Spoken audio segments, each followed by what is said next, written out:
Hey guys, Andy here from Mediocre Hobbies, back with another video on the awesome Blood Angels army set. I promised you guys a couple of videos from this. You guys seem to really enjoy the Astaroth video. Obviously we will do a Le Martes video a little bit later in the week, but in this video I wanted to tackle the Death Company Dreadnought. And for me, Redemptor Dreadnoughts are one of the coolest things in Warhammer 40,000 at the moment. This is my eighth one, that I fully painted. Like, I have backlogs of everything. I have no backlogs of Redemptors. Every time another one appears in my building, I just get it built and I get it painted for one of the armies. I love them. Now, I do like them being kind of jazzed up a little bit. They're definitely my favorite thing to do that with, especially something like a Death Company Dreadnought. I don't think should just be a normal Redemptor Dreadnought with black paint. So I went online, I found a couple of awesome prints to add to this miniature to kind of over accentuate it and make it look awesome. And it definitely feels very Death Company now when it's all painted up. So hopefully you guys are excited to see that, the whole process of adding the extra parts to it,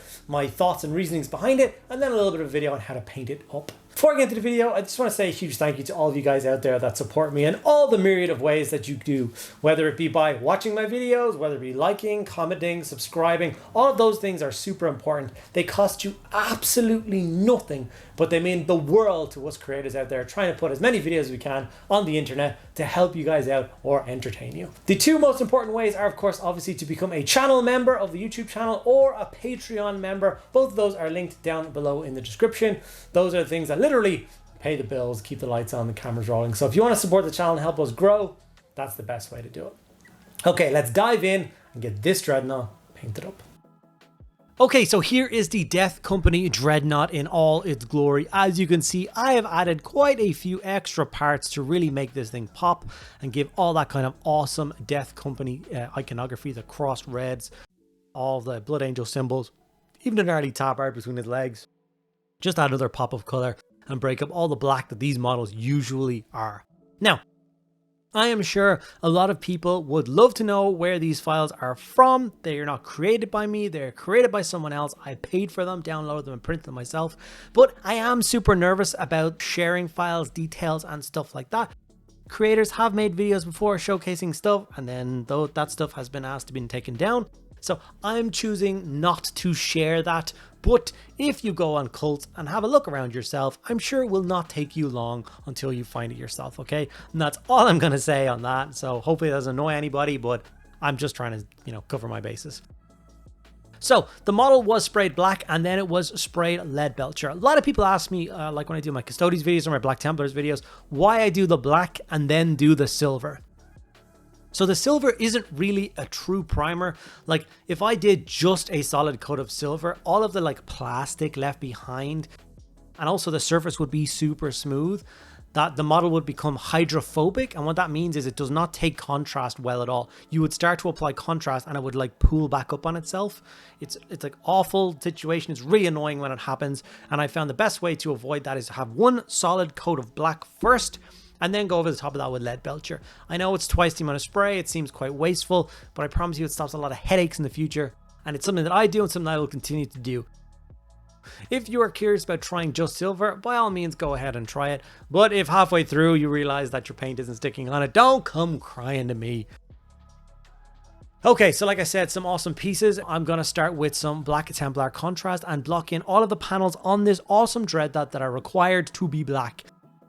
One of the best parts about having the lead belcher coat is that I don't have to go in and try and get all of the like interior bits, all the gears and all the like under armor bits. They're already really nicely base coated for you, which means that when we start the painting process, we just have to work on the panels. That's really nice. As someone who has gone back and had to re-silver in all of the kind of under parts of a Dreadnought, it's really annoying. Having cut that entire process out really does speed up painting. Now, I know it looks a bit weird now, it looks kind of awful. Trust me, when we get to the end, I promise this looks good. Just follow the process, at least watch the video to the end, and then judge for yourself whether this scheme works or whether it doesn't work. All I ask is that you be patient, stick around to the end, and see the result. Flesh Tear's red contrast was then introduced on all the bits on it that need to be red. So obviously this guy has got a bunch of additional parts, which means there's going to be a lot more red on him. So as per usual, all the Death Company crossed X's are done in red. He also has some of those like sinewy armor panels that some of the Blood Angels characters have. Really nice design, and it's really cool to incorporate that into the Death Company Dreadnought. Like I said, just kind of making the color pop a little bit more, breaking it up from just being a black and silver Dreadnought. Same with the tabard. When I decided to go for the color of that, I decided to go for red as well, just to balance the kind of top half and the bottom half of the model as goes colors. If you did not have the tabard there, I don't think there'd be enough red on the bottom half of the model to really balance it out. But like I said, I'm taking my time with this, trying not to hit any of the black areas. And I am painting the autocannon assembly that exists on top of this Dreadnought as I'm painting this thing as well. So, you know, the casing of that, the guns went red, casing on top of that went black, the rest of it was left silver, simple as. Here's where my scheme deviates a little bit from the standard scheme. I'm going in with all the details and doing them in Retributor Armor Gold. Traditionally, they're like a really pale grey / white color on all the angelic wings and all that kind of stuff. I wasn't really mad on that, and it sounded like it was going to be a pain to paint. So I decided to break out the gold and do all the details that should have been that white color, as well as all the details that should actually naturally be gold in gold. I don't think it was a bad decision. I think when you see where all the gold ends up at the end of this phase, I think it looks really cool. You could, of course, spend some time and go back and do the white bits if you so choose. I'm not going to do that. I'm going to stick with my gold. I kind of feel like this thing should be like it's a revered Dreadnought. Not only is it revered because it's a Dreadnought, but it's also a member of the Death Company. Therefore, I think they go into to battle to seek their doom in a bit of style, if you will. Almost like a relic redemptor is what they would be interned into, to cause as much damage and cause as much havoc as possible amongst the enemy before it falls.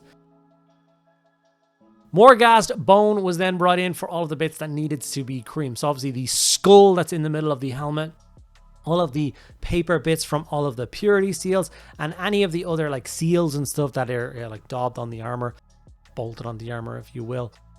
I got done with this color. So all you gotta do is look around, try and find all those purity seals. If you added more, make sure you get those as well, and any of the other bits and pieces. These are all part of my Flesh Tearers army. All of the Blood Angels that I'm doing from this box set are just going to bolster my Flesh Tearers force.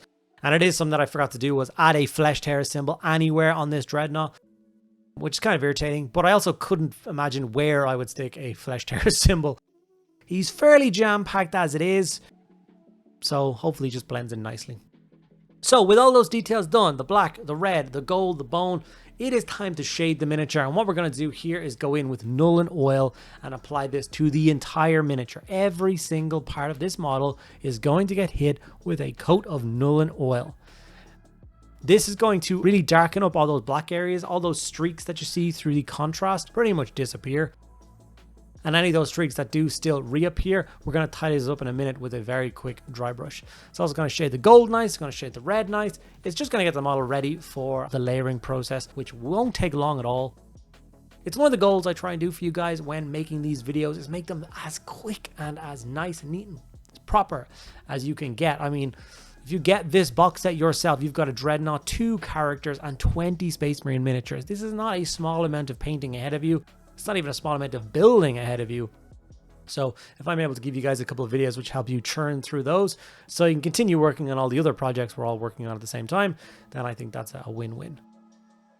Here's an awesome step. It is grabbing a large flat dry brush, some lead belcher, and giving the entire model a nice dry brush of silver. This is going to catch all the sharp edges along the black armor. Remember, this thing is an assault dreadnought. He wades into the enemy with his 2 sets of claws, hacks and slashes at them. He's going to be chipped and battered and bruised. Like, this guy's meant to be in the very thick of the fighting until he goes down, basically. So he is going to be a little bit damaged. So all those like nicks and scratches, you can see that dry brush really does bring out all those nice sharp details on the model, and it finishes it off really nice.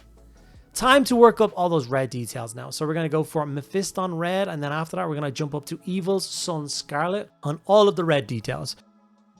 So obviously with the Mephiston red, it's almost like a solid coat, just to make those details pop.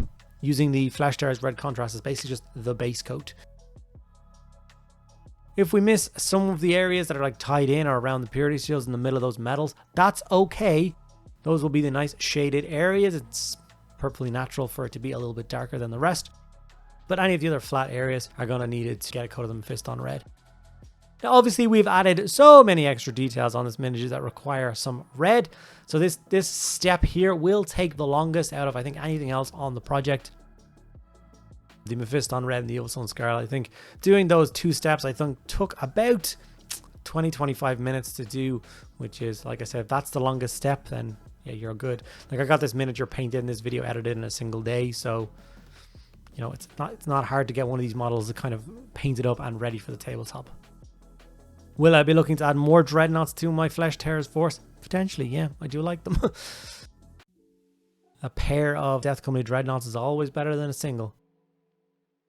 As you can see, I'm really making the red pop now with the Evil Sunz Scarlet, and I'm not going for a solid coat. It's very much just the center of the line we're hitting with that bright red color, which just really makes it jump off of the really dark black chassis walker. Now, all the gold and silver got drybrushed as well, which kind of gave that a nice highlight. The gold is not where we want to finish up. We will be adding another tone to that to really make it pop, give it that real kind of like artistic flair that Blood Angels equipment is known for. Remembering that Blood Angels are at heart artisans. So to make the gold pop, we are going to go for Ironbreaker, which is a nice bright poppy silver. And as you can see, I'm just going to use some touch highlights to go along all the areas that are supposed to be gold. Just get the sharp details on the edges and stuff. This step takes only a minute at that to get the entire dreadnought done, but it does make all those details really jump off the model, and it just looks really cool. As you can see, I've been working on the Martian style base. I often get asked in videos how I do this base. So obviously I built up the rocky outcrop with some cork coasters from IKEA. I use super glue to attach the dreadnought to that, and I usually give most of the cork a coat of super glue so it hardens up nice. I use AK's Interactive Firelands as the texture paste all over the base, covering the rocks and stuff as well. I then jump over to the orange contrast, which is Gryph-Hound Orange contrast, and I apply that as a solid coat over the entire thing. When the texture paste is dry, you do not want to try and put contrast over wet texture paste. That will end very badly. Once that's fully dry, then you use 2 dry brushes, a nice bright orange. I actually tend to use Ryza Rust, and then a light dry brush of use Shafty Bone over the top of that ground texture, rim the base black, and that actually finishes it off as a nice complete base. I base absolutely every single Space Marine army that I do in this Martian scheme.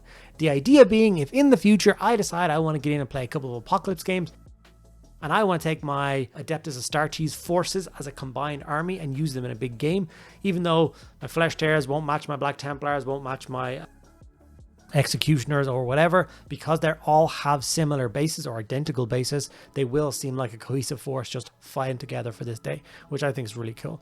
Lots of projects I do share, so all my Imperial Guard are based in the same basing scheme as well, for exactly that same reason. A bit of Talazar blue in the kind of energy goad bits of the gauntlets. This is what keeps the gauntlets powered. And obviously we did a little bit of yellow on the lights. And yeah, that's a finished Death Company Dreadnought ready to serve the Emperor, slay the enemy, and hopefully die in glorious battle so he can be released from the curse.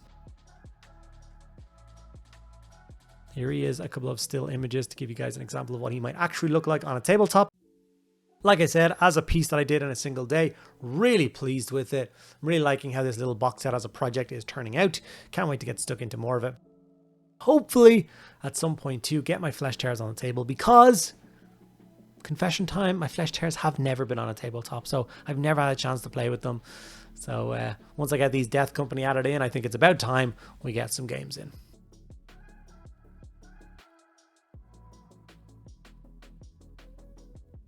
Okay guys, and there we have it, my finished Death Company Dreadnought, all converted up with some extra 3D printable parts. But I love how it turned out. It definitely feels very menacing on the battlefield. It definitely feels like it's going to match in with the Death Company aesthetic a lot more than just a simple Dreadnought painted black with some red crosses on it.